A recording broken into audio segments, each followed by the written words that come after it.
YouTube. I'm gonna show my eyes. I just got LASIK. I actually just got back from Europe and it was so much fun. I loved every part of it, from the architecture to the people to people just spending genuine time with each other and not constantly on their phones and devices, and really emphasizing the need to just enjoy life and take your time. Hence why they have lunch super late, probably around the time we have dinner, like around 5 o'clock, and then they have dinner really late, like starting from 9 to midnight. And while we were walking around, we saw some kindergarteners just casually going around the block downtown past midnight, and we were so confused why there was a whole group of like preschool kindergarteners just walking around. But I just wanted to talk about why we have a hard time living up to our potential, because since coming back from the trip, I've been feeling super stagnant and I've been spending a lot of alone time just at home in my head. Granted, I was healing from LASIK. I don't know why I said it like that. I was healing from LASIK, but I was just feeling down and bad about myself and feeling kind of lonely, just isolating myself, which can be a perpetuating cycle. When you feel that way, it makes you want to isolate yourself even further, which makes the problem even worse. So when we feel like that, sometimes we have to do what's uncomfortable. But boredom is honestly a blessing in itself, because I've come to many realizations just journaling and thinking about and reflecting on my life, and I realized that a lot of us stray away from pursuing what we actually want because of the gravity that comes behind it and how much it truly means to us. Yes, it's a lot of work, but sometimes we will stall and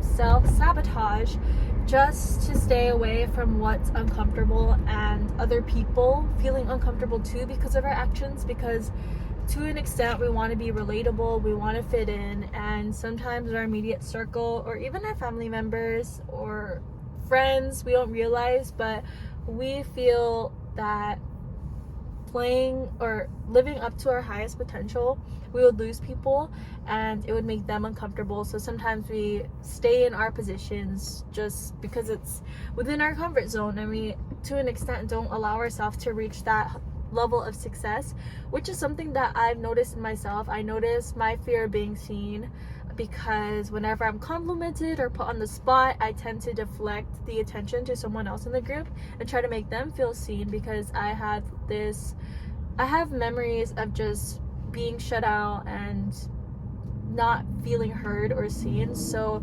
that's like my default that I'm used to, and whenever something like tries to break me out of that, I immediately retract back into my comfort zone and subconsciously tend to get that response out of other people. But anyways, I also noticed that I had a fear of success, because whenever I'd be presented opportunities, life-changing opportunities, opportunities to get signed with the world's biggest modeling agencies and just things that I can't even fathom, I've rejected them for whatever reason, and I can't really explain what that reason is, other than I just have a fear subconsciously of success.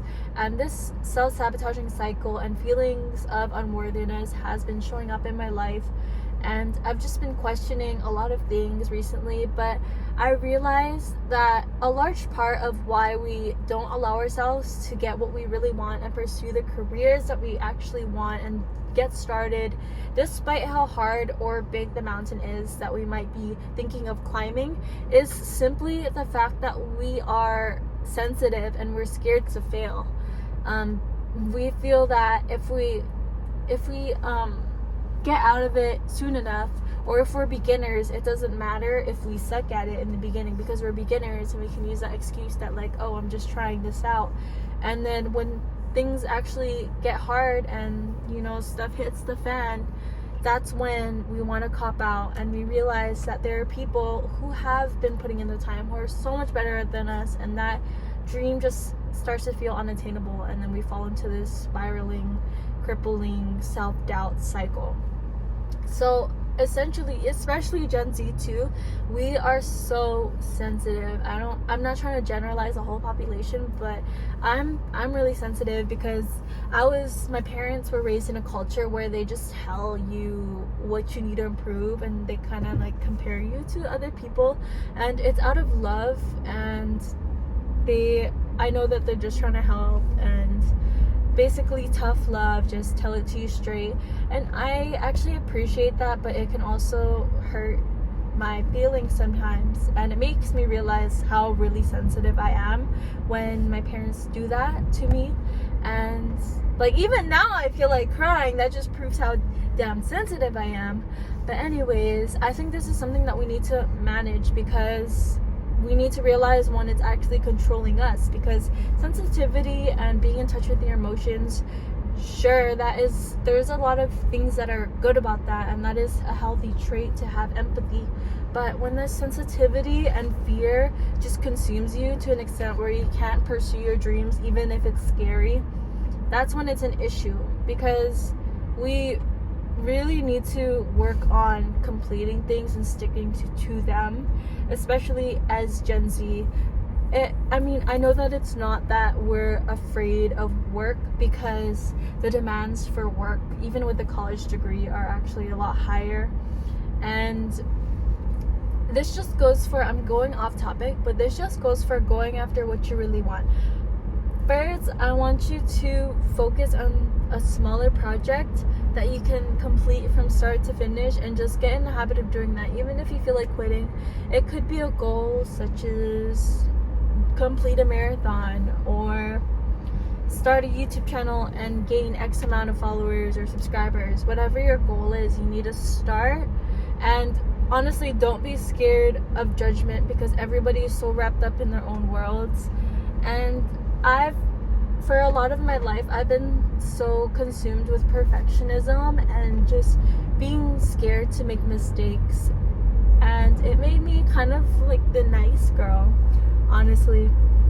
It's so funny because my mom and I were talking one day, and my sister is someone who's been through like multiple phases, right? She's gone through every single phase under the sun, good, bad, ugly, all of it.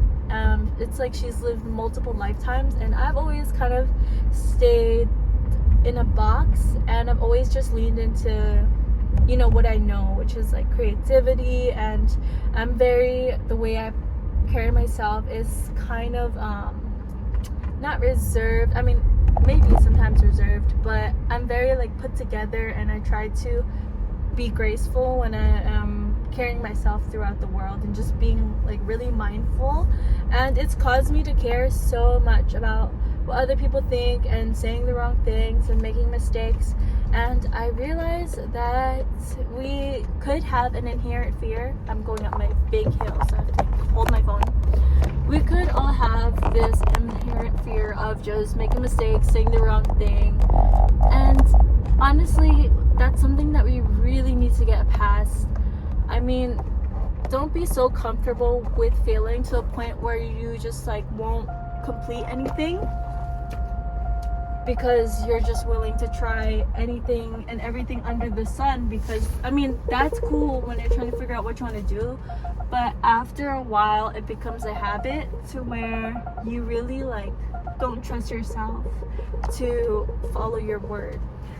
So when you say you're gonna do something, make sure you do it. Like if you say you're gonna wake up for sunrise to go on a hike, make sure you actually do it. Or when you say I'll call you later, actually call them later.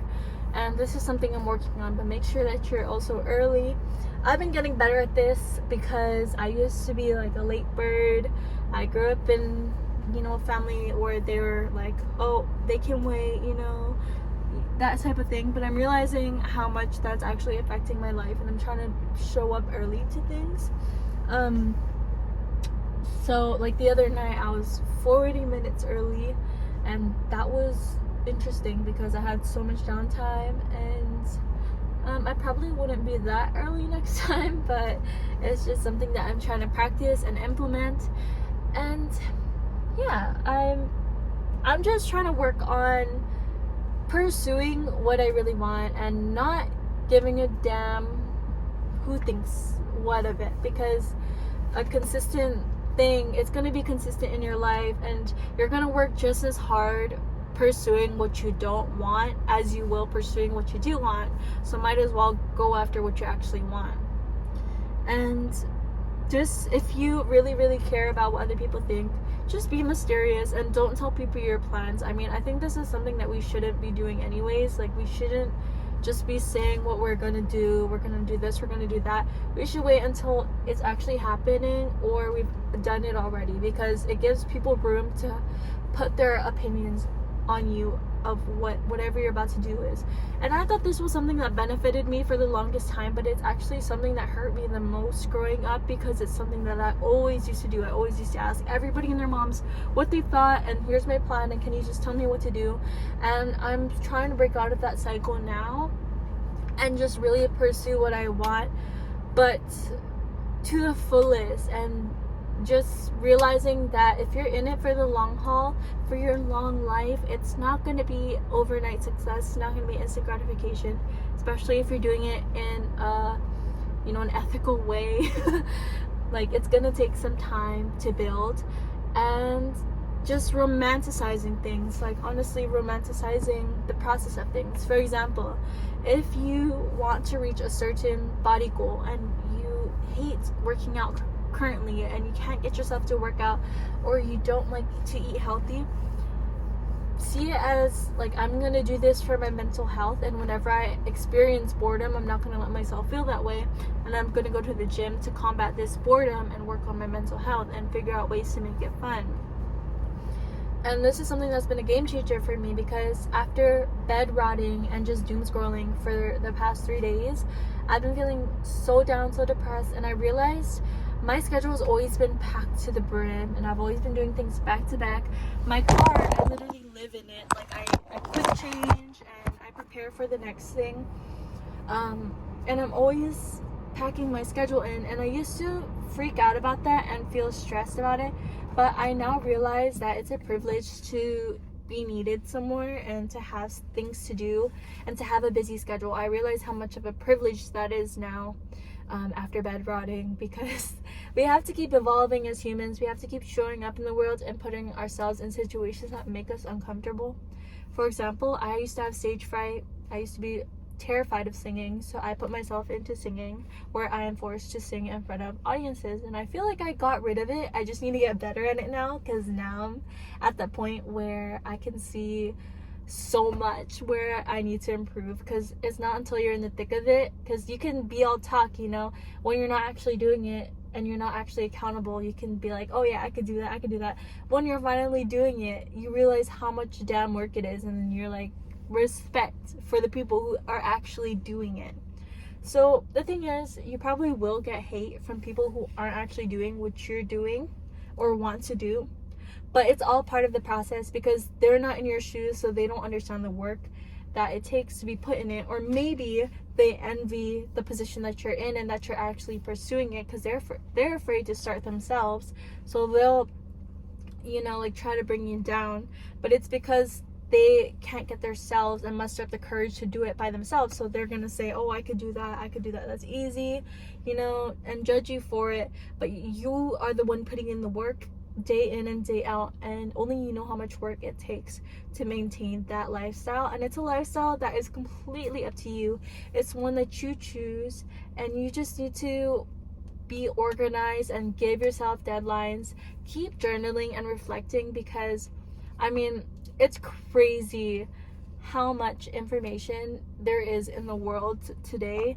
And honestly, exposure therapy is really good for you, because it reminds you that you have a life, and it just makes you more invested into your life than other people's lives, because we can be so invested into other people's lives, and that is just deprecating and offers no benefit. There's just so much oversaturation that even if you're consuming self-help content, are you really absorbing that content? Are you really applying it, when you could just be out and about and learning skills just through interactions, being in the world, and just being invested into your own journey instead of other people's journey? So that's another thing that can hinder your growth, which is the self-comparison cycle, and just over-consuming social media. Trust me, I know how hard it is to quit social media. I'm probably gonna have to do a challenge where I actually go a certain amount of time without social media. So comment down below how long you think